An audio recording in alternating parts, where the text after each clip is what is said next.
Alright, so this is the follow-up to the water lab that we just finished in class.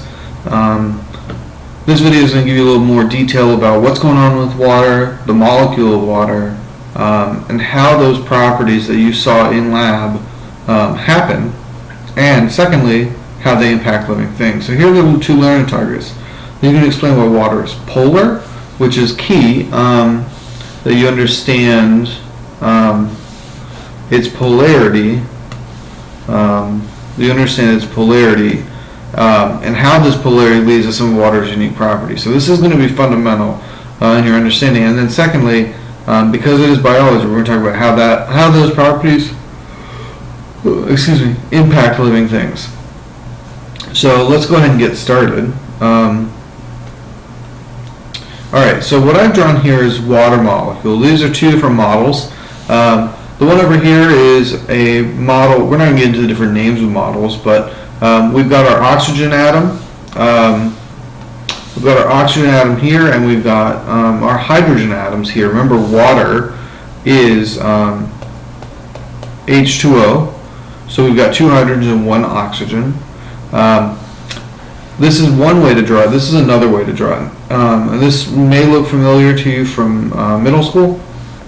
But we've got our oxygen molecule and we've got two hydrogens. And it kind of looks like Mickey Mouse for our water molecule. We've got a large oxygen atom that's connected to two smaller hydrogen atoms. Now, a couple of terms that I think that are important that we talk about to ensure that we are talking about the same kinds of things. Just a review from middle school. Hope you remember the words protons, neutrons, and electrons. But these guys combined make up atoms. Atoms combined make molecules. Molecules combined make larger molecules, and in biology we call macromolecules. An example of a macromolecule is phospholipids. So we know that when we put certain macromolecules together in certain ways, we make living things called cells. Atoms are not alive, molecules are not alive, macromolecules are not alive. But when they combine in certain ways to make cells, then we have something that's alive. So some things are made out of atoms, like let's say a rock is made out of atoms, but it's not made out of cells. It may be made out of molecules, but it's not made out of cells. So to be alive, it's got to be able to be out of cells. Okay. So we're talking here about water. We're actually talking about a molecule of water.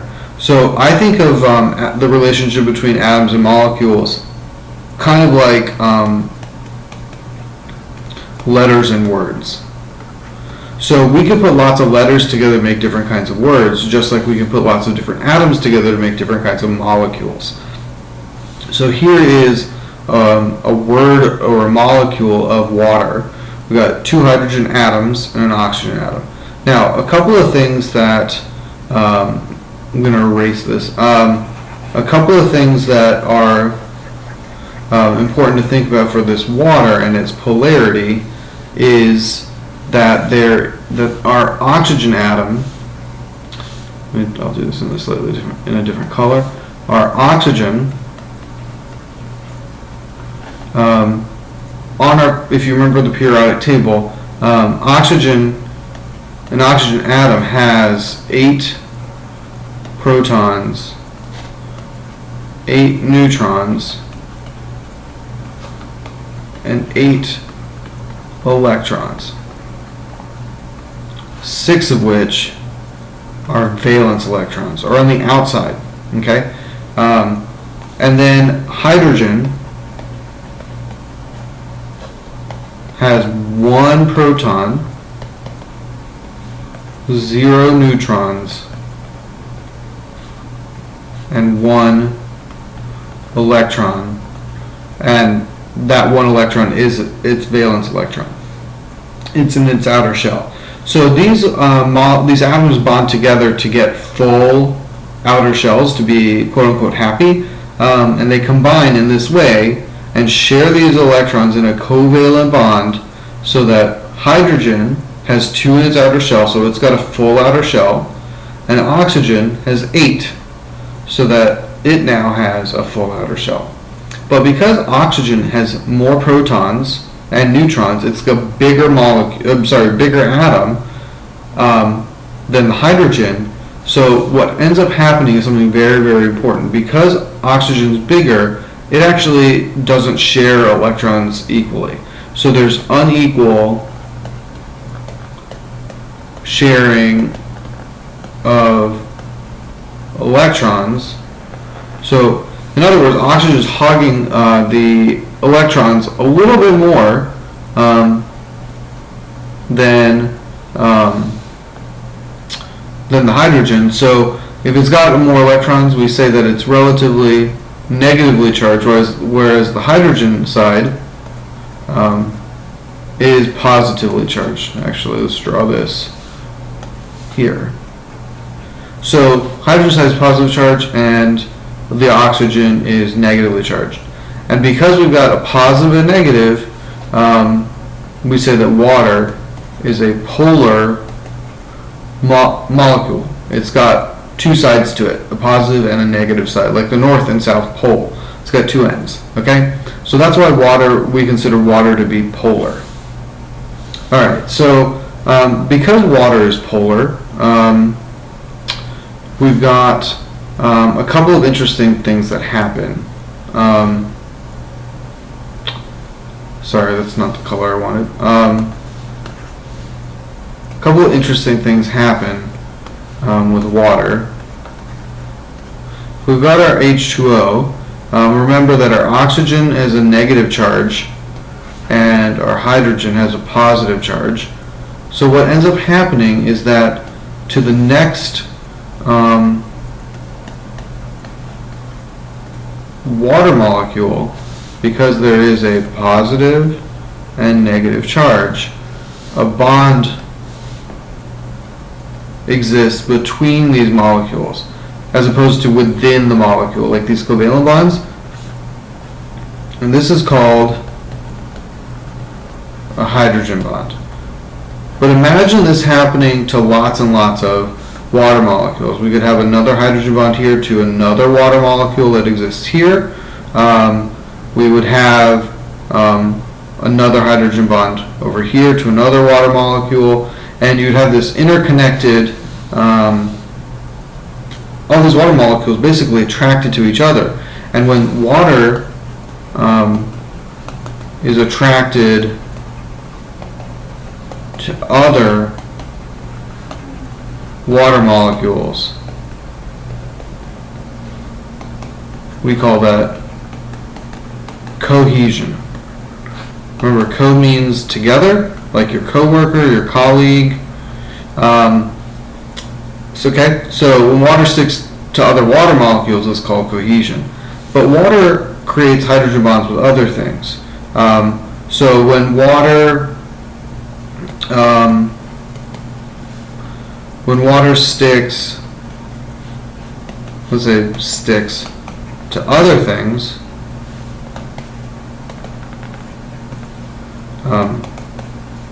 it's called adhesion. Adhere, or to stick, think of like an adhesive, sticks things together. And a good example of this that you've done in lab for a long time is inside of a graduated cylinder.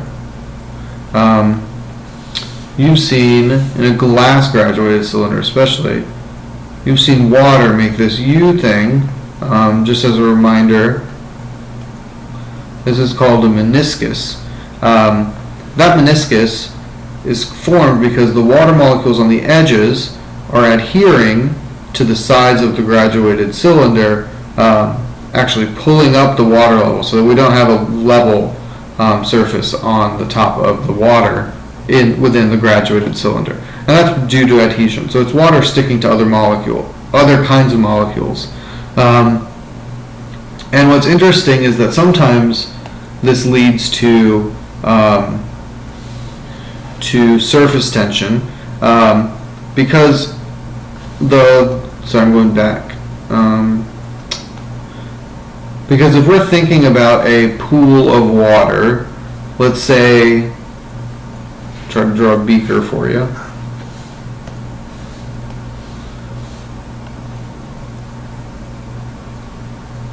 Sorry about that. Okay. We have a beaker or a cup or whatever, and we have water in it. This is blue for water. If we have our water in it, what actually is happening is that the water molecules here at the surface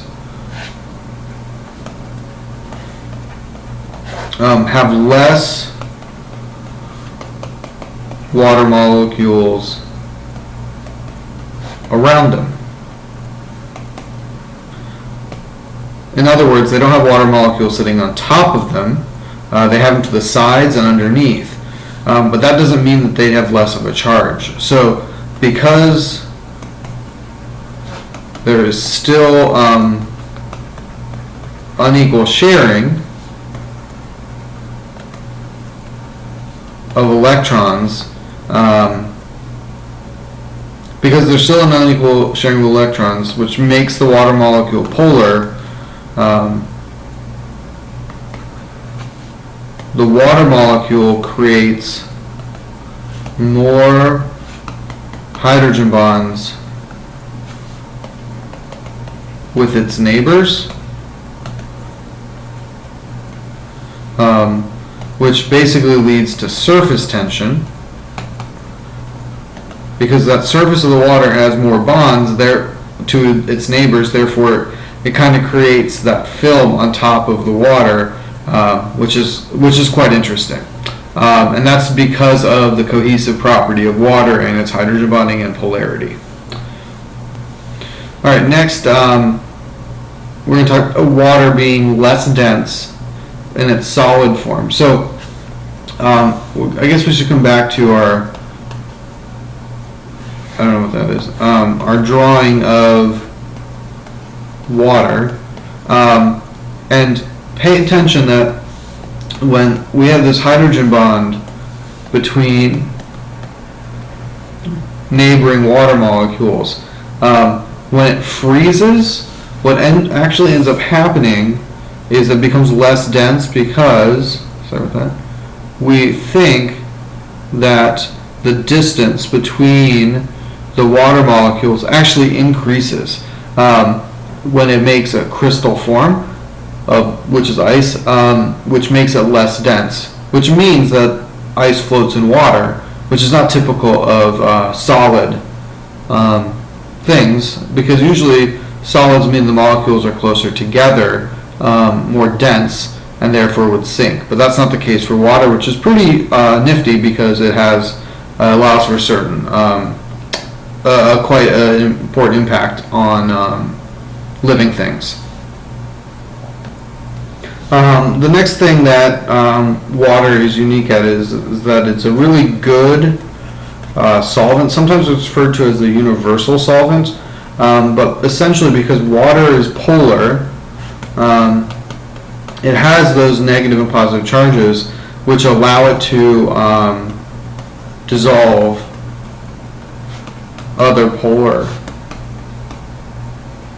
molecules. And the reason that it does not mix with oil, like you saw in the lab, is because oil is nonpolar, and they don't interact because there's not the same charges, whereas oil has pretty equal sharing of electrons. Water does not, and therefore they don't interact because there's not the same charge or opposite charges for them to interact with. And yet another one that was not that you didn't see in the lab was water's what we call a high heat capacity, which essentially means that it takes a lot of energy to change the temperature of the water, either heating it up or cooling it down, which has quite a great effect on living things.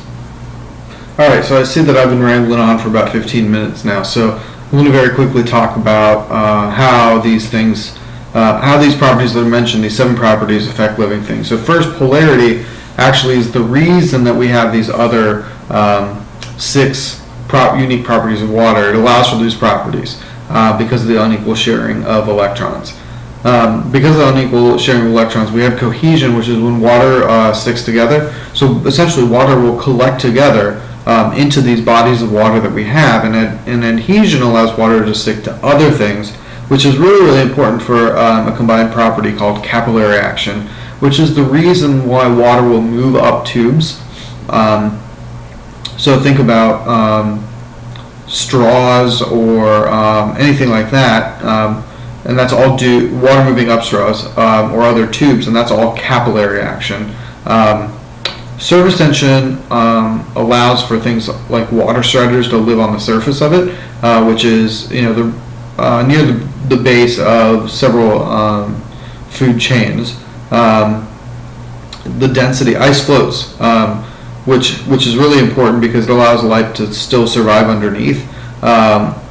Underneath that, otherwise it would freeze from the bottom up, and the life under in the water would die year to year. The universal solvent property allows water to carry lots of other chemicals in it that are useful to living things, and its high specific heat, which is due to those hydrogen bonds, by the way, because it takes those hydrogen bonds are pretty weak, but they form very easily.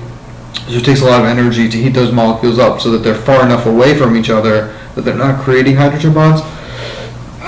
But anyways, because it takes so much energy to do that, that the water insulates the temperature for living things within it. So water doesn't regulate or doesn't change its temperature very quickly in nature. So that helps maintain homeostasis for living things. So those are those properties and how they affect living things.